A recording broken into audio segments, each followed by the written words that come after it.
Well, we've heard a lot of your Rachmaninoff here. We've also heard your Brahms, and we've heard your Gershwin performed. And now you have this new album, a collection of music by Gershwin and by people associated with Gershwin. And so we're going to talk about that now. The name of the album, right, is The Gershwin Moment? Yeah. Okay. Can you tell me, what is the Gershwin Moment? I mean, what does that refer to? Yes, well, in some way it refers to the text of the essay that I'm very happy is accompanying the album. Yeah, that was written by Joseph Horowitz, who is, as your listeners might know, an important cultural historian and one that's been very busy with the actual and hypothetic courses that the American music took, and the idea behind saying, this is the Gershwin moment is to trace, let's say, an initially very reluctant and snobbish response to Gershwin's music in the American classical music culture, and the fact that that's been luckily changing and evolving, and in the last couple of decades, and certainly in the last decade, it's become less and less of an issue. The Gershwin deserves to stand next to the great so-called classical composers on the programs of concerts given by, for example, the American symphony orchestras. And that's something that's quite different in terms of response in Europe, also the Soviet Union, where I grew up, and the United States. I would have thought that Gershwin's music would have been received easier by the American classical music establishment, but actually what we see is the opposite, that very early on Schoenberg and Ravel and in fact Shostakovich and Klemperer and Heifetz didn't need much convincing to recognize Gershwin as a great musician and as a great composer. But Virgil Thomson and Aaron Copland were, to put it very politely, very skeptical.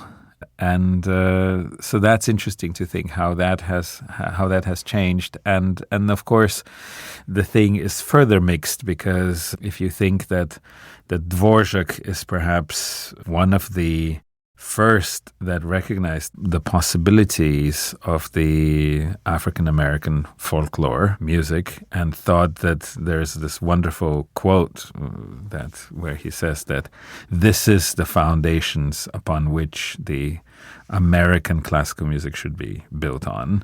And then and Gershwin in some way inherits that together with Charles Ives, and this ease of synthesizing the classical tradition and the sort of uniquely American sounds, and then there's perhaps a deviation or a conscious rejection of that by, let's say, a segment of the American classical establishment for quite a while, and one that's possibly disturbing in its so black and white divisions between popular music and jazz music and so-called classical music. And then perhaps we can say that luckily that's changing and receding, and there is Gershwin as a great composer, American or not. Well, in reading that essay by Joseph Horowitz, and I was not as aware that Gershwin was as looked down as he was upon by some of these American composers. But nowadays, that's not necessarily the case, and people almost take Gershwin for granted as part of the classical canon. At least certainly audiences do. And you see symphony orchestras performing it all the time, including these performances you did with St. Louis Symphony. Do you think Gershwin has really come into his own at this point?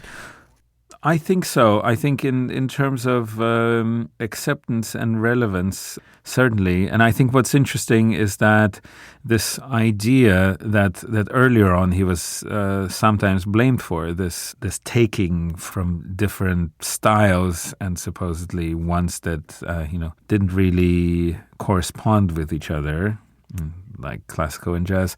But the idea of taking disparate elements and synthesizing them into something new, unique, and individual is something that is very present and valid in more recent, let's say, art aesthetics, be it music or the visual arts. So they're, let's say, almost 100 years later. Conceptually, we could say that Gershwin feels again, or for the first time, very modern.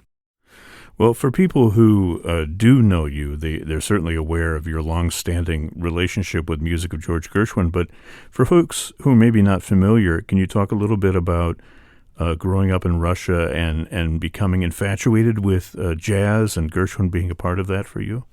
Yes, so I think I was lucky that I also didn't, I may have gotten the memo that, it was either classical or jazz, but I didn't really read it in great detail. So as a child, I engaged with both styles actively and eagerly, and in fact was lucky to be encouraged in doing that. So I grew up hearing jazz, but also trying to play jazz to the best of my ability at the time, in addition to studying the classical repertoire, and then furthered that interest by studying at Berklee College of Music in Boston and playing jazz.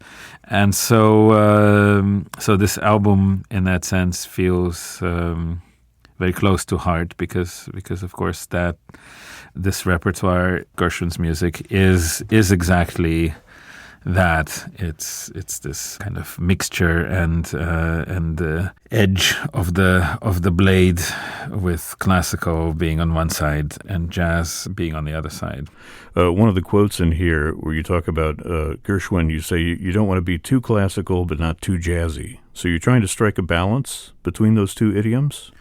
I think so. I mean, I think I have also an allergy to some performances where, if it sounds like a classical orchestra trying to be purposefully jazzy, it's so that feels rather alarming. And of course, also if you hear a jazz musician trying to play quote unquote classical, that has a similar effect. So I think it's what does it say, that it's important not to overdo, which is not a terribly convincing explanation. But I think the point being that one can speak with a certain inflection that sounds jazzy, but if you take that inflection out of context and just keep pumping it out, then it lacks that authenticity. And I think that's what I mean with Gershwin, that if one tries to say, well, this is really, like jazz music, then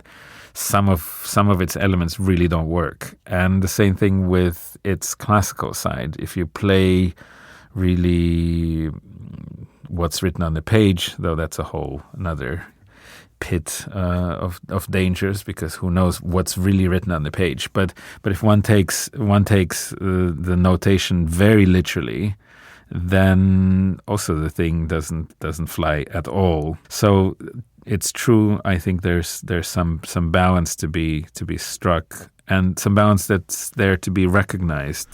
There are a lot of musicians out there who have taken on Gershwin and they've gravitated towards the big popular pieces. What I love about this particular album is you've thrown in these little Earl Wild etudes, which I know I've heard you play as encores before. Earl Wild, a pianist who was associated with Gershwin, with Franz Liszt. I know that you've performed both of those ad nauseum. And also pianist Oscar Levant, who was, of course, quintessential kind of face of Gershwin in his time. Let me just ask you, do you identify with either one of those pianists? Are you more of an Earl Wild or more of an Oscar Levant? Can I claim both? I think, these are certainly figures that I admire. Earl Wild is a wonderful pianist, and his recordings of Rachmaninoff with Jascha Hornstein, or his Scharwenka concerto with the Boston Symphony, and he quite liked to sort of explore various corners of the repertoire, not only the mainstream repertoire, and very large scale pianist that he was, with very huge repertoire, and a transcriber and arranger in that old grand style. And so these Earl Wild virtuoso etudes on Gershwin themes, as he called them, he sort of uses this Lisztian Rachmaninoff-like piano texturing and imposes it on these famous song melodies of George Gershwin. So I think identify or aspire to, but this is the kind of pianist that is very admirable and that I have tremendous respect for. And Oscar Levant, I think, is a figure that the more I learn about Oscar Levant, the more I think I lament the fact that he has somewhat slipped from the mainstream cultural presence today. But as you know, he was sort of ever present in the American cultural life, not only as a pianist and a friend of George Gershwin and an exponent of his works, but also as an actor, as a composer, as in the case of this song "Blame It on My Youth" that we play with Gary Burton on this album, and that song has by now become really a jazz standard. But people also might remember some of his wisecrack jokes that he was famous for on the radio. And so a really fascinating, neurotic, incredibly talented figure. And I don't know if I identify with him, but some of the neurosis is so sympathetic. But in any case, I find the figure the most fascinating, and because of his connection with Gershwin, that seemed fitting to be the one number on the Gershwin album that's not by George Gershwin. Yeah, I love it. I can't let you go without mentioning the fact, of course, that you have Storm Large on this disc. People in Toledo will recognize her, of course, from her appearances here with Pink Martini and with Toledo Symphony. So it's great to see and hear the two of you collaborating. She's a dear friend and a wonderfully talented person and singer. Well, the album is called The Gershwin Moment, pianist Kirill Gerstein. It has some of the usual suspects on here, the Piano Concerto and Rhapsody in Blue, but also wonderful little works that sort of give a different side to Gershwin's music. David Robertson and the St. Louis Symphony Orchestra also joining you on a couple of those tracks. Kirill, thanks so much. Nice to check in with you and hear your voice, and thank you for joining us here on FM 91. Very good to speak to you. Thank you.